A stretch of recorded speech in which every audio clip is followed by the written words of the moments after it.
ராஜ்மீடியா நண்பர்களுக்கு வணக்கம். நம்மளோட பிக் பாஸ் நிகழ்ச்சியை பொறுத்தவரை கனி ஒரு விஷ பாட்டில் அப்படிங்கிறது நம்ம எல்லாருக்குமே தெரியும். இதே கனியை நேற்று திவாகர் பொழந்து கட்டியிருப்பாரு. கனி முழு நேரமும் புரணி பேசுறது தான் அவங்களோட வேலையாவே இருக்குது. அடுத்தவங்களை கேலி கிண்டல் பண்ணி உருவ கேலி பண்ணி சிரிச்சுக்கிட்டு இருக்காங்க. இதெல்லாம் எவ்வளவு கேவலமான குணம் அப்படிங்கிற மாதிரி திவாகர் கனியை போட்டு பொழந்து கட்டியிருப்பாரு. ஆனா அதுக்கு விளக்கம் கொடுக்கறதுக்காக கனி இன்னைக்கு என்ன காரணம் சொல்றாங்க அப்படின்னு பார்த்தோம்னா, மொழியே புரணி பேசுறதுக்காக மட்டும்தான் உருவாக்கப்பட்டுச்சு அப்படிங்கிற மாதிரி கனியக்க ஒரு விளக்கம் கொடுக்குறாங்க. கனி, உங்களை பொறுத்தவரை மொழியை இழிவுபடுத்தாதீங்க. நீங்க பண்றதுதான் கேவலமா இருக்குதே தவிர மொழி புரணி பேசுறதுக்காக மட்டும்தான் கண்டுபிடிச்சானுங்க அப்படிங்கிற மாதிரி ஒரு முட்டு கொடுக்குறீங்க பாருங்க, வேற லெவல். ஆமாங்க, லைவ் ஸ்ட்ரீமை பொறுத்தவரை கனி இப்படி ஒரு மகா உருட்டிக்கிட்டு இருக்காங்க. இன்னொரு சைடு நேற்று ராத்திரி பார்த்தோம் அப்படின்னா இந்த டாஸ்க் எல்லாமே, அதாவது தரவரிசைப்படுத்தல் டாஸ்க் எல்லாம் நடந்து முடிஞ்சதுக்கு அப்புறமா எஃப்ஜே பொறுத்தவரை நான் ஜெயிலுக்குள்ள போக மாட்டேன் அப்படிங்கிற மாதிரி வாண்டட ஒரு பிரச்சனையை கிரியேட் பண்றாரு. அதாவது ஜெயிலுக்கு போனவங்க 3 பேருக்குமே அவங்க கடைசியா வந்தது கூட கவலையா இல்லை. சபரி சுபிக்ஷாவுக்கு எப்படிடா முதல் 2வது இடங்கள் கொடுத்தீங்க? அவங்களுக்குலாம் என்ன தகுதி இருக்குது? சபரியை பொறுத்தவரை போலியா நடிச்சுட்டு இருக்கான், அவன் உண்மையாவே இல்ல. சுபிக்ஷா வாண்டடா பல பிரச்சனைகள் கிரியேட் பண்றாங்க, பெருசா எதுவுமே பெர்ஃபார்ம் பண்ணல. இந்த 2 பேருக்கும் எதுக்காக முதல் 2 இடங்கள்? அப்படி ஒண்ணுமே பண்ணாதவங்களுக்கு தான் முதல் இடம் கொடுக்கணும் அப்படின்னா அரோராவுக்கு தான்டா கொடுக்கணும் முதல் இடத்தை. அரோராவுக்கு எதுக்குடா 7வது இடத்தை கொடுத்தீங்க? அவங்களை பொறுத்தவரை டாஸ்கே விளையாடல, எந்த சண்டையிலுமே அவங்களோட கருத்துக்களை பதிவு பண்ணல அப்படிங்கிற மாதிரி தான் இவ்வளவு நாள் சொல்லிக்கிட்டு இருந்தீங்க.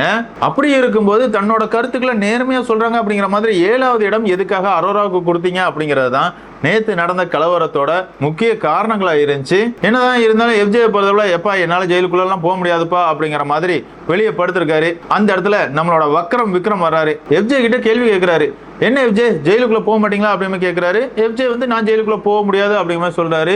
உடனே வக்ரமா பொறுத்தளவுல பிக் பாஸ் சொல்றதை மீறி இப்படிலாம் பண்றது ரொம்பவே தப்பு அப்படிங்கிற மாதிரி எஃப்ஜேக்கு பல அட்வைஸ் எல்லாம் கொடுக்குறாரு. அந்த இடத்துல எஃப்ஜே ஒண்ணுதாங்க சொல்றாரு, வக்ரம் போன வாரம் 4 பேரை 4 நாள் வெளியே படுக்க சொன்னாங்களே, கடைசி நாள் நீங்க எதுக்காக பெட்ரூம்குள்ள படுத்தீங்க? பிக் பாஸ் சொன்னாரா? பிக் பாஸ் சொல்லாம நீங்க விதிமீறல் பண்றீங்க. நானுமே இப்ப வெளியே படுக்கிறேன், விதிமீறலாவே இருக்கட்டும், பிக் பாஸ் சொன்னா நான் உள்ள போய் படுக்கிறேன் அப்படிங்கிற மாதிரி ஒரு பிரச்சனையை கிரியேட் பண்றாரு. அந்த இடத்துல பார்வை பொறுத்தவரை வக்ரம போட்டு பொழக்கிறாங்க. அதாவது இந்த விக்ரம் வேற யார்கிட்டையும் சண்டை போட மாட்டான், பார்வை அப்படின்னா மட்டும் பொங்கிட்டு வந்துருவான். எஃப்ஜே கிட்ட எல்லாம் பேசினா எஃப்ஜே விக்ரம பொழந்து கட்டிடுவான். அதனால எஃப்ஜே கிட்ட எல்லாம் இவன் வாயே திறக்க மாட்டான், என்கிட்ட மட்டும் தான் ஏறிக்கிட்டு வருவான் அப்படிங்கிற மாதிரி விக்ரம போட்டு பாரு பொழந்துகிட்டு இருக்காங்க. ஆமா தானங்க, பார்வா இருக்கட்டும் திவாகரா இருக்கட்டும், சின்னதா ஒரு கருத்து சொன்னா கூட நாய் குலைக்கிற மாதிரி வக்ரம் நின்று குலைச்சிக்கிட்டு இருப்பாரு. ஆனா இந்த இடத்துல எஃப்ஜே பிக் பாஸ் சொன்ன ரூல்ஸே மீறி நான் ஜெயிலுக்குள்ள போய் படுக்க முடியாது அப்படிங்கிற வெளியே படுத்திருக்காரு. இந்த இடத்துல விக்ரமா இருக்கட்டும், கனியா இருக்கட்டும், அமிதா இருக்கட்டும், இந்த வார கேப்டனா இருக்கிற சபரியா இருக்கட்டும், அவருக்கு எதிராக ஏதாவது பேசினாங்களா, சண்டை போட்டாங்களா அப்படின்னு கேட்டீங்கன்னா எதுவுமே கிடையாது. நார்மலா சொல்றாங்க, எப்ப உள்ள போய் படுக்கிறது தான் படு, இல்ல வெளியே தான் படுப்ப அப்படின்னா பிக் பாஸ் தண்டனை கொடுப்பாரு, இல்லன்னா வீக்கெண்ட் எபிசோட்ல உன்னை கழுவி ஊத்துவாங்க அப்படிங்கிற மாதிரி வார்னிங் மட்டும் தான் கொடுக்குறானுங்க, சண்டைக்கு போகல. அதாவது பொதுவாகவே பிக் பாஸ் வீட்டுக்குள்ள இருக்கிற போட்டியாளர்களை பொறுத்தவரை தொடக்க வாரத்துல இருந்து இன்னைக்கு வரைக்கும் விஜய் பார்வதி இல்லனா திவாகர் இவங்க 2 பேர் ஏதாவது பண்ணிட்டாங்க அப்படின்னா எல்லாருமே ஒன்னா சேர்ந்துக்கிட்டு அந்த 2 பேரையுமே டார்கெட் பண்ணுவாங்க. மீதி யாராவது தப்பு பண்ணிட்டாங்க அப்படின்னா எப்ப நான் சொல்லி பார்த்தேன்பா, அவங்க கேட்கலப்பா, நான் என்னப்பா பண்ண அப்படிங்கிற மாதிரி காமனா விட்டுட்டு போயிடுறாங்க. என்னதான் இருந்தாலும் இந்த இடத்துல வக்ரம பாரு பொழந்து கட்டியிருக்காங்க அப்படின்னு சொல்லலாம். இன்னொரு சைட் பார்த்தோம் அப்படின்னா சபரி, கனி, வக்ரம், சுபிக்ஷா இந்த 4 பேருமே உட்காந்து பேசிட்டு இருக்காங்க. அந்த இடத்துல கனி ரொம்பவே கவலைப்படுறாங்க. எஃப்ஜே தடமாறி போறான், புது குரூப் கூட சேர்ந்துக்கிட்டான், அது அவனுக்கு தான் நல்லது இல்ல, இவ்வளவு நாள் எவ்வளவு நல்ல பையனா இருந்தான் எஃப்ஜே அப்படிங்கிற மாதிரி ராஜமாதா கனி பேசியிருக்காங்க. கனியக்கா, உங்களோட தேவைகளுக்காக எஃப்ஜே எத்தனை இடத்துல பொறுக்கி மாதிரி பயன்படுத்திருப்பீங்க.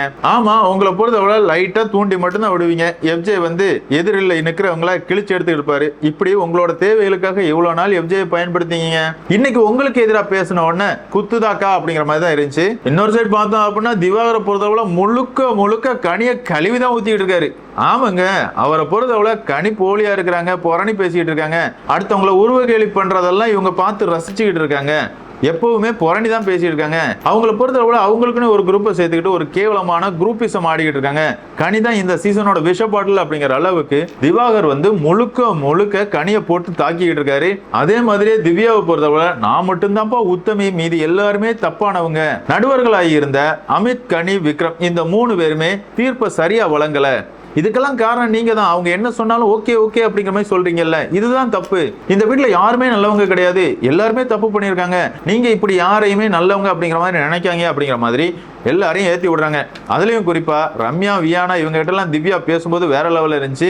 அந்த இடத்துல ரம்யாவை பொறுத்தவரை நானுமே இவ்வளவு நாள் ஏமாந்துட்டேன். கனி என்கிட்ட உட்காந்து பேசும்போது சுபிக்ஷாவை பத்தியும் கெமியை பத்தியும் பல இடங்கள்ல தப்பா பேசியிருக்காங்க.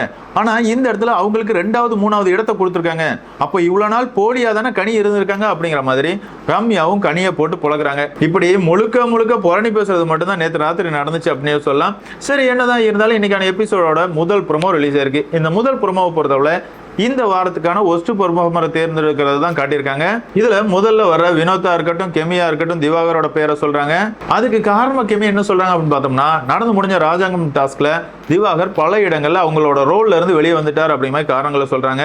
அடுத்ததா வர விக்ரமா இருக்கட்டும், இல்லைன்னா சுபிக்ஷாவா இருக்கட்டும், இவங்களுமே திவாகரோட பேரை தான் சொல்றாங்க. டாஸ்க்ல பல இடங்கள்ல உங்களால குழப்பம் வந்துச்சு அப்படிங்கிற மாதிரி காரணங்களை சொல்றாங்க. சுபிக்ஷா, எப்படி சுபிக்ஷா நீ இந்த வக்ரத்தோட துடுப்பாவே மாறிட்டியே அப்படிங்கிற மாதிரி தான் இருந்துச்சு. ஆமாங்க, ராத்திரி பார்த்தோம் அப்படின்னா இந்த விக்ரமா இருக்கட்டும், சுபிக்ஷாவா இருக்கட்டும், 2 பேரும் தான் ஒன்னா உட்காந்து பேசி இருப்பாங்க. பேசுறதெல்லாம் தப்பு இல்லைங்க. ஆனா அவங்க 2 பேரை பொறுத்தவரை அவங்க 2 பேர் பண்றதெல்லாம் சரி, மற்றவங்க எல்லாம் தப்பானவங்க அப்படிங்கிற மாதிரி ஒரு பின்பத்தை கிரியேட் பண்ணுவாங்க.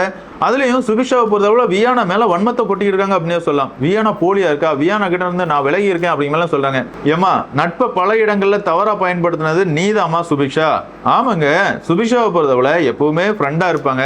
அதே நேரத்துல வியானாவுக்கு பெஸ்ட் பெர்ஃபார்மர் போயிடக்கூடாது, தலைவர் போட்டில எல்லாம் கலந்துக்க கூடாது அப்படிங்கிற அளவுக்கு ஓட்டிங்ல ஒரு ட்விஸ்ட் பண்ணி விட்டுருவாங்க. அந்த அளவு கண்ணிங்க கேம் ஆடுறவங்க தான் சுபிக்ஷா. இந்த சுபிக்ஷா பல இடங்கள்ல வியானாவை குறை சொல்லிட்டு இருக்காங்க. இந்த இடத்துல திவாகர் தான் ஒஸ்ட் பெர்ஃபார்மர் அப்படிங்கிற சொல்லியிருக்காங்க. அப்படி பார்த்தா சுபிக்ஷா எல்லாம் இந்த டாஸ்க்ல எப்படி கேம் ஆடினாங்க அப்படிங்கிறது எனக்கு புரியல. ஆமாங்க, கடைசி நாள்ல மட்டும் தான் சுபிக்ஷா உள்ள இருக்கிறாங்க அப்படிங்கறதே தெரிஞ்சு. மற்றபடி பார்த்தோம் அப்படின்னா நடந்த 3 நாள்லயுமே திவாகர் அவரோட பெர்ஃபார்மன்ஸை கொடுக்க தான் செஞ்சிருந்தாரு.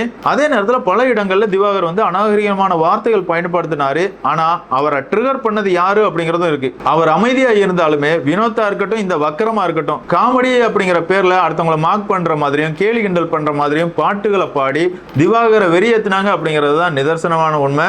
அடுத்ததா வர்ற அரோராவுமே திவாகர் பேரை தான் சொல்றாங்க. அதாவது லவ் லவ் லவ்னு லவ் கண்டென்ட் மட்டும் தான் கொடுத்துக்கிட்டு இருந்தாரு திவாகர் அப்படிமே சொல்லியிருக்காங்க. அரோரா வந்த நாள்ல இருந்தே நீங்க அதுக்கு மட்டும் தானே ட்ரை பண்ணிட்டு இருக்கீங்க, நீங்களாமா திவாகரை குறை சொல்றீங்க? திவாகராவது ரீல்ஸ் பண்றதுக்காக லவ் பண்றேன் அப்படிமே சொல்லியிருக்காரு. ஆனா ஒன்ன பொறுத்தவரை துஷார் கூட சேர்ந்து எவ்வளவு கேவலமா பேசுன அப்படிங்கறதெல்லாம் எங்களுக்கு தெரியும். அது மட்டும் இல்ல, கமர்தீன் கூட நீ என்ன பண்ணிட்டு இருக்க? பார்வை விட்டு எப்ப கமர்தீன் வெளியே வருவான் அப்படிங்கிறதுக்காகவே அரோரா காத்துக்கிட்டு இருக்கிற மாதிரி நமக்கு ஃபீல் ஆகுது. என்னதான் இருந்தாலும் இந்த வாரத்தை பொறுத்தவரை அரோரா வெளியேறதுக்கான வாய்ப்புகள் அதிகமா இருக்குது. பொறுத்து வந்து பார்க்கலாம். அடுத்ததா வர்ற பிரச்சின், சாண்ட்ரா, கமருதீன், பாரு இந்த 4 பேருமே கனியோட பேரை சொல்றாங்க. அதாவது கனி ரொம்பவே ஸ்வீட்டா வெளியே தெரிஞ்சாலுமே அவங்களுக்குள்ள பல வன்மங்கள் இருக்குது. அவங்க ஒரு பாசி கேரக்டர், ஒரு குரூப்பை வச்சுட்டு ஒரு கேம் ஆடிட்டு இருக்காங்க அப்படிங்கிற மாதிரி காரணங்களை சொல்லி ஒஸ்ட் பெர்ஃபார்மருக்கு கனியோட பேரையும் சொல்றாங்க. இதுதான் இந்த முதல் ப்ரோமோல காட்டியிருக்காங்க அப்படின்னு சொல்லலாம். அதாவது இந்த வார ஒஸ்ட் பெர்ஃபார்மரா கனி, திவாகர் இந்த 2 பேரும் தேர்ந்தெடுக்கப்படுறாங்க. இவங்க 2 பேருக்கும் மறுபடியும் ஜெயில் தண்டனையா அப்படிங்கிறதெல்லாம் நம்ம பொறுத்து தான் பார்த்தாகணும். என்னதான் இருந்தாலும் பிக் பாஸ் ரசிகர்களான உங்களை பொறுத்தவரை நேற்று நடந்த தரவரிசைப்படுத்தல் டாஸ்க்ல முதல் 3 இடங்களுக்கு சபரி, சுபிக்ஷா, கெமி இந்த 3 பேருமே தகுதியானவங்களா அப்படிங்கிற உங்களோட கருத்துக்களை மறக்காம கமெண்ட்ல மென்ஷன் பண்ணுங்க. இந்த வீடியோ உங்களுக்கு பிடிச்சிருந்தா லைக் பண்ணுங்க, ஷேர் பண்ணுங்க, மறக்காம சேனலை சப்ஸ்கிரைப் பண்ணுங்க. Thank you friends.